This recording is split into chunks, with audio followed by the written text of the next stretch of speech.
I was supposed to be home hours ago. The highway was endless, stretching into the horizon with nothing but desert on either side. My GPS had lost signal an hour back, and the last gas station I passed had been closed, abandoned, really. The gas gauge blinked low. I told myself I'd find a town soon.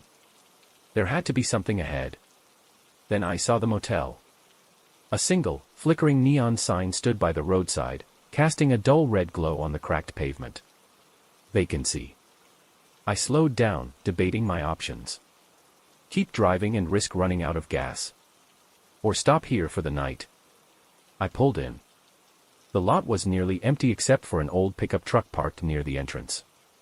The motel itself looked like it hadn't been updated since the 70s, faded brick, buzzing fluorescent lights, a single-story layout with doors facing the parking lot. I stepped out, stretching my legs, and headed toward the front office. The air was thick. Humid, despite the desert. Inside, a small bell sat on the counter. I rang it once, the chime echoing through the empty lobby. A man appeared from the back office too quickly. Like he had been waiting. He was thin. Pale. His suit too neat for a place like this. You need a room.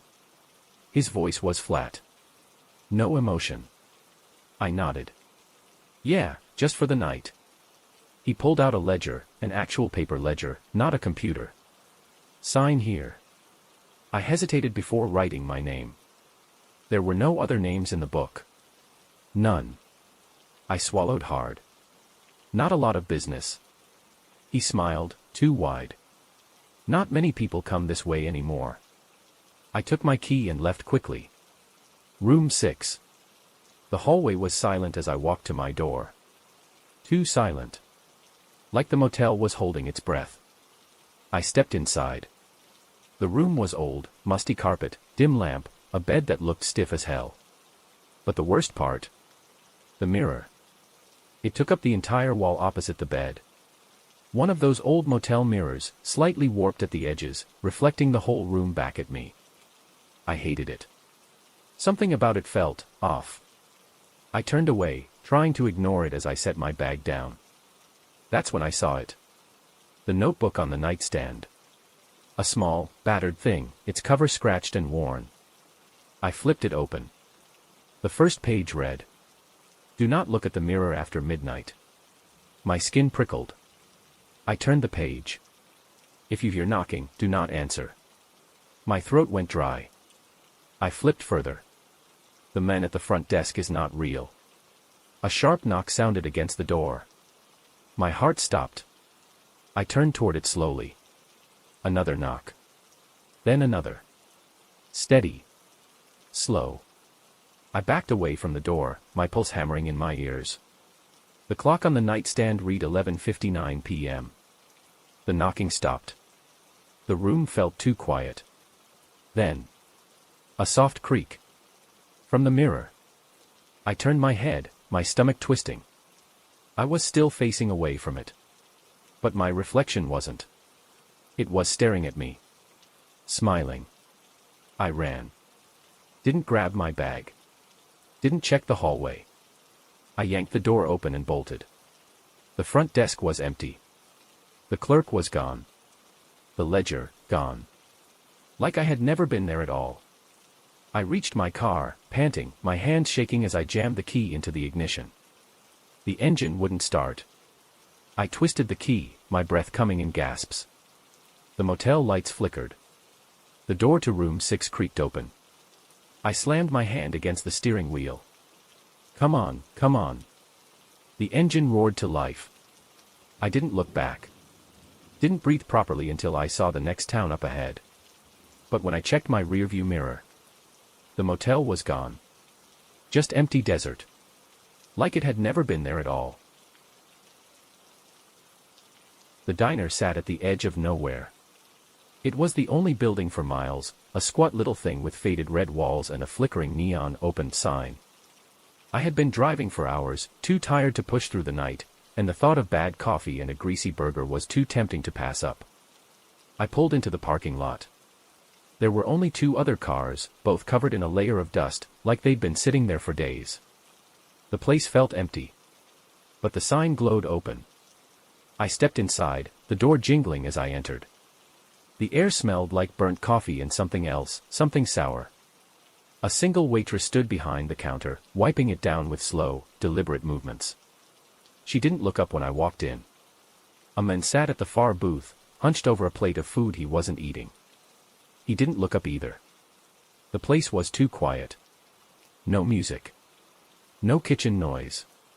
Just the hum of the old overhead lights. I hesitated before moving to the counter. The waitress finally glanced up, and I felt something in my stomach twist. Her eyes were wrong. Too wide. Too shiny. Like glass. "What'll it be?" she asked, her voice flat. I swallowed, forcing myself to sit down. "Just coffee." She turned, moving stiffly, like she was thinking about each step before she took it. The man in the booth still hadn't moved. I stared at him. His fork was halfway to his mouth, frozen in place. Not shaking. Not twitching. Just, completely still. I felt my heartbeat pick up. The waitress set the coffee in front of me. I tried to keep my voice steady. "Long shift." She tilted her head. "Not really." I forced a laugh. "Feels kinda empty in here." She smiled. It was the wrong kind of smile. More are coming. A chill crawled up my spine. The man in the booth finally moved, slowly, deliberately. He turned his head. And looked right at me. His eyes were the same as the waitress's.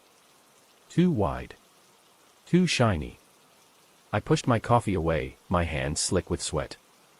I think I should get going." The waitress didn't blink. "You just got here." Her voice was different now.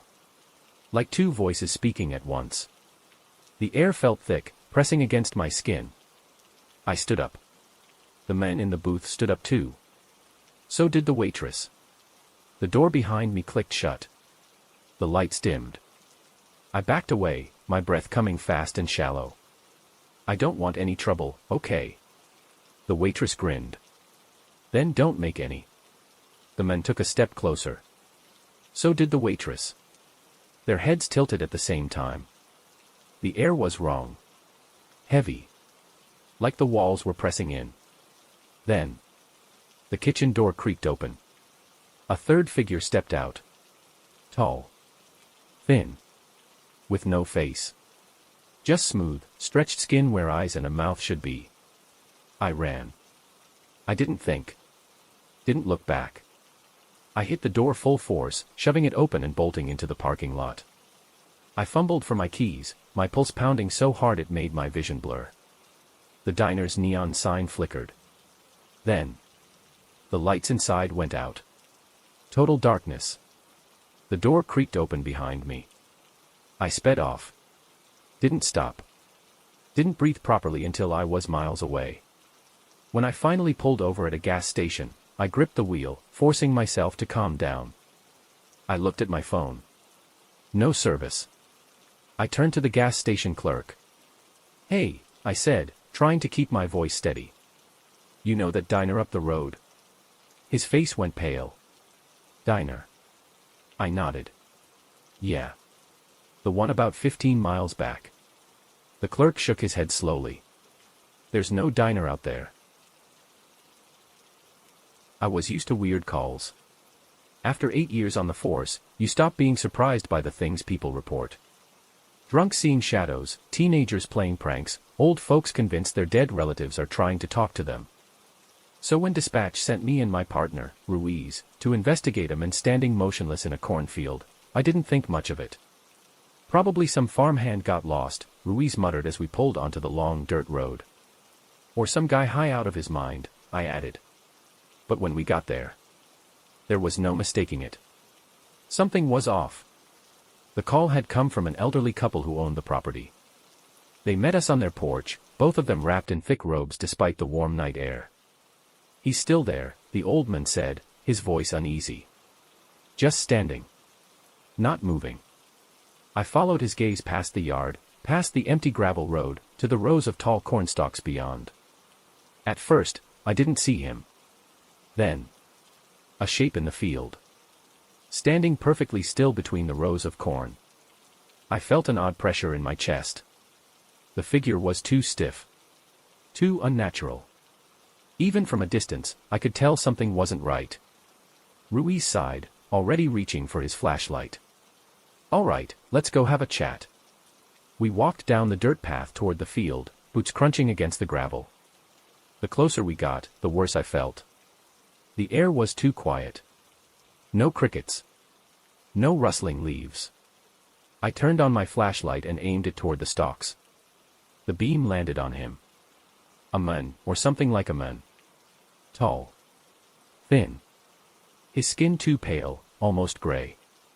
He wore a filthy button-up and jeans caked in dirt. But his face. There was something wrong with his face. His features were off, like someone had carved them out of wax and let them melt just a little. His eyes were open too wide. His mouth stretched at an angle that wasn't natural. But worst of all, he wasn't blinking. Not once. Not as the flashlight hit him. Not as we approached. Just staring. "Sir." Ruiz called out. No response. I took a step closer. "Sir, do you need help?" Still nothing. Just that stare. "Drunk, maybe," Ruiz muttered. But I could hear it in his voice, he didn't believe that. I swallowed hard, fighting the urge to back away. Then, the man twitched. Not a normal movement. A sharp, unnatural jerk of his head. His mouth opened too wide, but no sound came out. Ruiz's hand hovered over his holster. "Sir, if you don't respond, we're going to have to." The man's head snapped toward me. My blood turned to ice. He hadn't moved his body. Just his head. Like a doll's head clicking into place. And then he took a step forward. I grabbed Ruiz's arm. Back to the car. Now. We turned and walked, fast. Neither of us spoke. Neither of us looked back. Not until we reached the patrol car. Ruiz yanked open the door, his breathing sharp. What the hell was that? I didn't answer. Because the moment I turned back toward the field, the man was gone. No movement. No sound. Just an empty row of corn. Like he had never been there at all. Ruiz swore under his breath. "We need backup." I nodded, already reaching for the radio. Then, the radio screeched with static. A sharp, high-pitched whine filled the car. Then a voice. Not ours. Not anyone's. It whispered. "Let me in." The static cut off. The radio went dead. The engine stalled. Then, a tap on the window. I turned. A handprint. Pressed against the glass. Long fingers. Too long. I didn't wait. I grabbed the keys, turned the ignition. The engine roared to life. The handprint was gone. Ruiz and I didn't speak the entire drive back. We filed the report. The case was never followed up. No missing persons. No farmhands unaccounted for. The old couple who made the call. By morning, they had vanished too. I was only 6 years into the force when I realized how wrong the world really was. You see a lot as a cop: drug busts, gang violence, domestic disputes gone too far. But none of that ever shook me the way this case did. None of it ever made me question what was real. It started with a call just after midnight. 911, what's your emergency? A woman's voice, trembling. I need help. There's someone outside my house. I straightened in my chair. Can you describe them? A pause. Then, they look like my husband. That made me frown. Ma'am, where is your husband now? In bed, she whispered. But I see him. He's outside. Just staring at the house. I signaled my partner, Carson, and we were on the road within minutes. The woman lived on the outskirts of town, past long stretches of empty road and unlit farmhouses. When we pulled up to the house, everything looked normal. No signs of forced entry. No movement in the yard. I knocked on the door. A woman in a nightgown answered, pale, shaken, eyes wide with terror. "I swear I saw him," she said. "He was standing right by the tree." I glanced over her shoulder. A man, presumably her husband, stood in the hallway, groggy and confused. "Ma'am, are you sure?" Then Carson spoke. "Got footprints." He was shining his flashlight toward the yard, and my stomach twisted when I saw them. Bare footprints. Deep in the damp soil. Leading from the woods to the house. But here's the part that made my blood run cold. They didn't lead away. Whoever had been standing there hadn't walked back into the woods. They had just vanished. I tightened my grip on my flashlight and scanned the trees. Nothing. Just the wind rustling the branches, the distant hoot of an owl.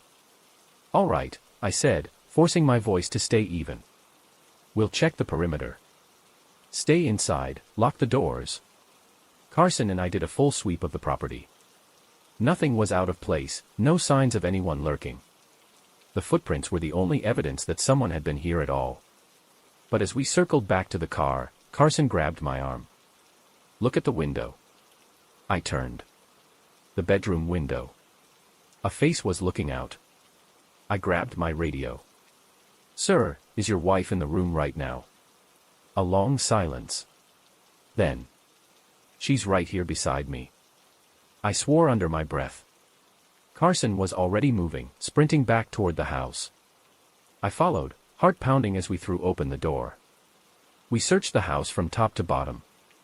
Every room, every closet, every possible hiding place. No one was there. And yet, when I stepped back outside, the footprints were back. Leading from the woods. Stopping at the window. But still, no trail leading away. We stayed with the couple until sunrise. Nothing else happened, but I could tell neither of them would sleep again that night. As we drove back to the station, Carson exhaled sharply. "You ever seen anything like that before?" I shook my head. "Don't think I ever want to again." I wish that had been the last time. Because a week later, we got another call. Different house. Same story. Thank you for watching. Consider subscribing.